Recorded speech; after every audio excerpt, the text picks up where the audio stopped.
Hello students, SV school के online classes पर आप लोगों का स्वागत है। जैसा कि आप लोगों को पता है कि हम लोगों ने चैप्टर फर्स्ट को चला रखा है और इसमें हम लोगों ने कल जो टॉपिक किया था वो था विद्युत क्षेत्र और विद्युत क्षेत्र की तीव्रता। विद्युत क्षेत्र के बारे में हमने क्या पढ़ा था? मैंने पढ़ा था कि यदि कोई एक आवेश है और वो स्पेस के अंदर स्टैटिक है, उस आवेश के चारों ओर जितना क्षेत्र पैदा होता है या उस आवेश के चारों ओर जितने क्षेत्र में वह आकर्षण और प्रतिकर्षण का बल लगा सकता है, उसको हम लोगों ने क्या कहा था? उस आवेश का विद्युत क्षेत्र कहा। और उसी प्रकार से किसी विद्युत क्षेत्र के अंदर एकांक धन परीक्षण आवेश पर लगने वाले स्थिर विद्युत बल को हमने क्या कहा था? विद्युत क्षेत्र तीव्रता कहा। ठीक है जी, ये थी हमारी विद्युत क्षेत्र तीव्रता। विद्युत क्षेत्र तीव्रता, और क्योंकि हमने इसको कैसे परिभाषित किया है? एकांक आवेश पर लगने वाला बल, और बल आपको पता है सदिश राशि होती है। इलेक्ट्रिक फील्ड यानी कि विद्युत क्षेत्र तीव्रता कैसे राशि होगी? अपनी सदिश राशि। ठीक है बात। अब ये सदिश राशि है, तो सदिश राशि में इसकी दिशा कैसे फाइंड करें? इसकी दिशा कैसे फाइंड करें? तो दिशा को फाइंड करने के लिए हमारे पास एक नियम है। वह नियम देखो क्या है? वह नियम ये मालूम है कि हमारे पास एक आवेश है इस प्रकार से, और प्लस का आवेश है क्या होगा, और इस आवेश के चारों ओर से क्या होगा? विद्युत क्षेत्र होगा। सपोज दैट ये इसका विद्युत क्षेत्र है। ठीक है जी, ये इस आवेश के चारों ओर इसका विद्युत क्षेत्र बन गया। अब मेरे को इस विद्युत क्षेत्र की क्या करनी है? दिशा ज्ञात करनी है, दिशा फाइंड करनी है कि कौन सी दिशा में विद्युत क्षेत्र होगा। तो उसके लिए क्या करना पड़ेगा? अपन लोगों को एक धन परीक्षण आवेश लेना पड़ेगा। उस धन परीक्षण आवेश को इस आवेश के विद्युत क्षेत्र में रखना पड़ेगा, और इस धन परीक्षण आवेश पर जिस दिशा में क्या लगेगा? बल लगेगा, वही दिशा किसकी होगी? हमारी इलेक्ट्रिक फील्ड की होगी। आप देख सकते हो कि विद्युत क्षेत्र को हमने एकांक आवेश पर लगने वाले बल के रूप में परिभाषित किया है। तो एकांक आवेश पर जिस दिशा में बल लगेगा वही दिशा किसकी होनी चाहिए? इलेक्ट्रिक फील्ड यानी कि विद्युत क्षेत्र तीव्रता की दिशा होनी चाहिए। तो ये आपको पता है इसमें ये प्लस का है, ये भी प्लस का है, तो दोनों के बीच जो कूलाम्ब लगेगा वो लगेगा प्रतिकर्षण का और बाहर की तरफ लगेगा। इसका मतलब बल लग रहा है इस तरफ। यदि बल बाहर की तरफ लग रहा है तो इलेक्ट्रिक फील्ड भी कौन सी दिशा में होना चाहिए? बल की दिशा में होना चाहिए, यानी कि बाहर की ओर होना चाहिए।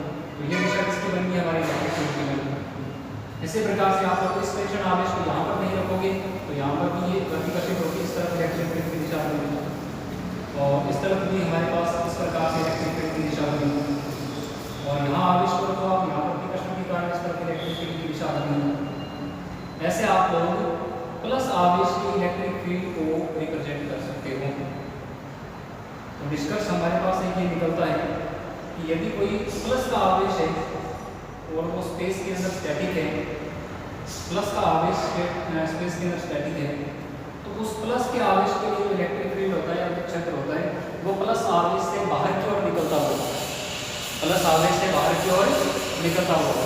तो हम लोग निष्कर्ष लिख सकते हैं कि विद्युत क्षेत्र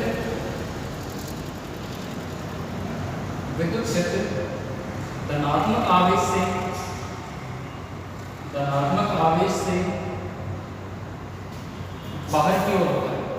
धनात्मक आवेश से बाहर की ओर होता है, बाहर की ओर। यदि इसी प्रकार से मेरे पास प्लस आवेश की जगह पर कौन सा आवेश होगा? माइनस आवेश होगा, और इसके चारों ओर इसका इलेक्ट्रिक फील्ड होगा, तब उस स्थिति में क्या होगा? देखो आप, जब मैं इसके इलेक्ट्रिक फील्ड में दिशा ज्ञात करने के लिए कौन सा आवेश होगा? परीक्षण आवेश होगा। परीक्षण आवेश का आपको पता है सदा प्लस का होता है। अब देखो प्लस माइनस में क्या होगा? आकर्षण होगा। इट मींस अगर प्लस माइनस प्लस के ऊपर जो बल लगेगा वो कौन सी दिशा में लगेगा? अंदर की तरफ लगेगा। तो इलेक्ट्रिक फील्ड भी कौन सी दिशा में होना चाहिए? इसका अंदर की तरफ होना चाहिए। तो माइनस चार्ज की इलेक्ट्रिक फील्ड को हम लोग कैसे रिप्रेजेंट करते हैं? इस टाइप से। यहाँ से आप क्या निष्कर्ष निकाल सकते हो? यहाँ से ये निष्कर्ष निकलता है कि यदि ऋणात्मक आवेश है तो उस ऋणात्मक आवेश का इलेक्ट्रिक फील्ड ऋणात्मक आवेश में अंदर की तरफ होता है। ठीक है, विद्युत क्षेत्र ऋणात्मक आवेश ऋणात्मक आवेश के अंदर की तरफ होता है, अंदर की तरफ होता है। ठीक है, तो ये हमारे पास विद्युत क्षेत्र तीव्रता क्या होती है, एकांक आवेश को बढ़ने का मतलब क्या कहलाता है, विद्युत क्षेत्र तीव्रता सदिश राशि है। सदिश राशि है तो दिशा ज्ञात करने के लिए हमने नियम बनाया कि जिस विद्युत क्षेत्र की दिशा ज्ञात करनी है उस विद्युत क्षेत्र के अंदर आप धनात्मक परीक्षण आवेश को रखो और उस पर देखो कि बल कौन सी दिशा में लग रहा है। जिस दिशा में बल लगेगा वह दिशा किसकी होगी, इलेक्ट्रिक फील्ड की। और निष्कर्ष ये निकाला कि यदि धनात्मक आवेश स्थिर है तो धनात्मक आवेश का विद्युत क्षेत्र उससे बाहर निकलेगा, और यदि ऋणात्मक आवेश स्थिर है तो ऋणात्मक आवेश का विद्युत क्षेत्र उसके अंदर प्रवेश करेगा। ठीक है, चलो अब हम लोग क्या करते हैं, नेक्स्ट टॉपिक को स्टार्ट करते हैं।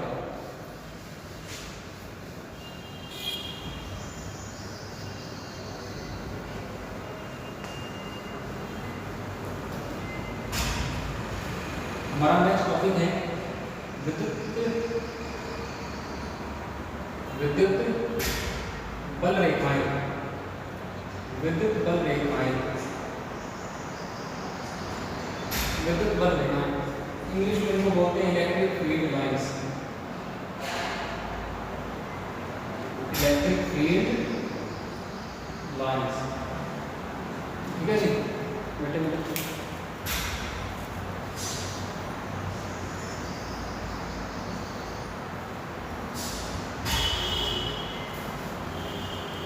हाँ जी। तो देखो विद्युत बल रेखाएं होती हैं, पहले इसको समझते हैं।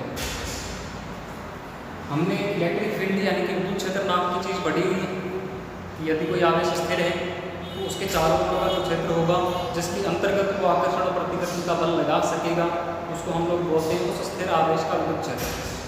अब विद्युत क्षेत्र को प्रदर्शित करने के लिए हमें कुछ सिंबल चाहिए थे कि विद्युत क्षेत्र को यदि हम जैसे मान लो यहाँ पर हमारे आवेश पड़ा हुआ है और इस आवेश का इसके चारों ओर विद्युत क्षेत्र है, तो हम उसको कैसे डिनोट करें, कैसे उसको प्रदर्शित करें कि हाँ भाई यहाँ पर विद्युत क्षेत्र है और यहाँ विद्युत क्षेत्र नहीं है। तो ये वाला जो आइडिया था विद्युत क्षेत्र को प्रदर्शित करने का, ये सबसे पहले दिया था किसने, फैराडे। ठीक है जी, साइंटिस्ट थे माइकल फैराडे। उन्होंने अपना आइडिया दिया था कि विद्युत क्षेत्र को प्रदर्शित करने के लिए कुछ काल्पनिक रेखाएं बनाई जाती हैं। क्या कहा था उन्होंने, विद्युत क्षेत्र को प्रदर्शित करने के लिए क्या बनाई जाती है, कुछ काल्पनिक रेखाएं बनाई जाती हैं। उन काल्पनिक रेखाओं को हम लोग क्या बोलते हैं, विद्युत बल रेखाएं बोलते हैं। ये तो सिंपल साइन का इंट्रोडक्शन है।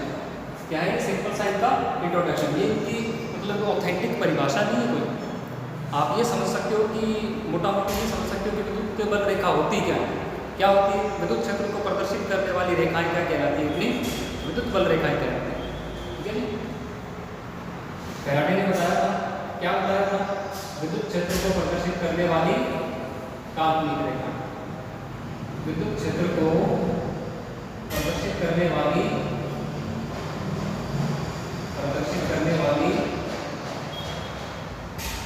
काल्पनिक रेखाएं,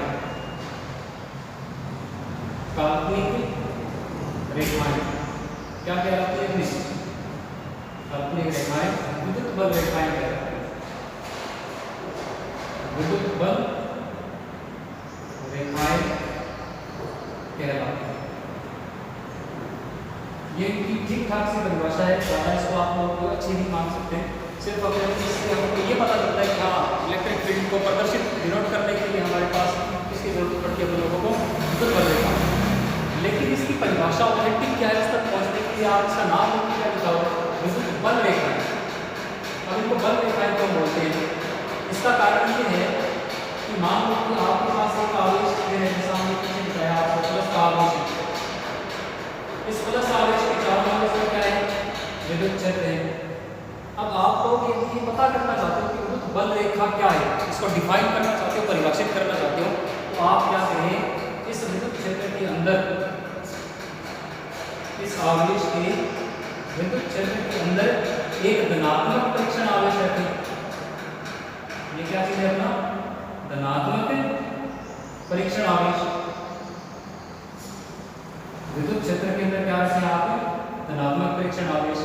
तो आपको पता है कि धनात्मक परीक्षण आवेश पर क्या लगेगा, बल लगेगा।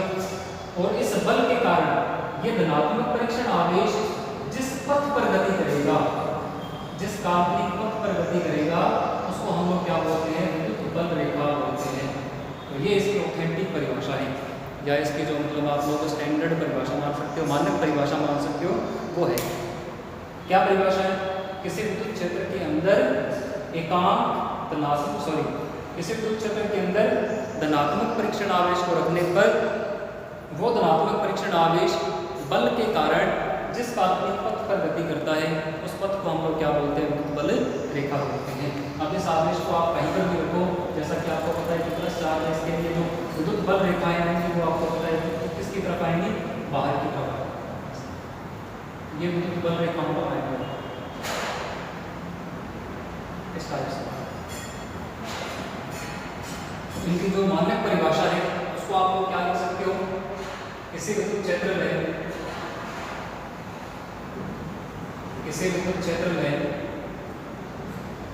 धनात्मक परीक्षण आवेश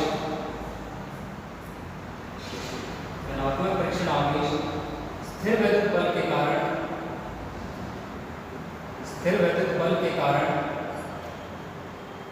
जिस काल्पनिक